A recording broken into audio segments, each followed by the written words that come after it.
Today's video, I'll show you guys in-game and system settings to make NFS Most Wanted look better on modern PCs. No mod requires. All you have to do is go to search menu and type registry editor, click on open it and select yes. Check my video description for this registry path. Just copy and paste it over here in the address bar and press enter. On right side, you can able to see motion blur enabled. Just set this to 0 and click on OK. Just close stuff here. Launch the game. Once you are in game, press the escape key and go to options and go to video and level of details set to high resolution 1920 into 1080 and press the 2 key to go advanced settings.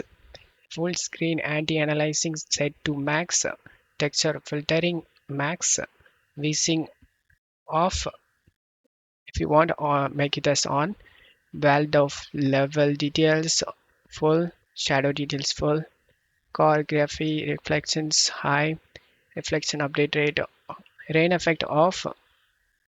Scroll down, visual treatment, set this to low, and then press enter to save it. Press yes, press enter, and then press escape key. And as you can see, the visuals are much better right now. Before it was like a yellowish, now it's so good. I hope this video helped you guys. If the video helped you, don't forget to leave a like and subscribe. Thank you.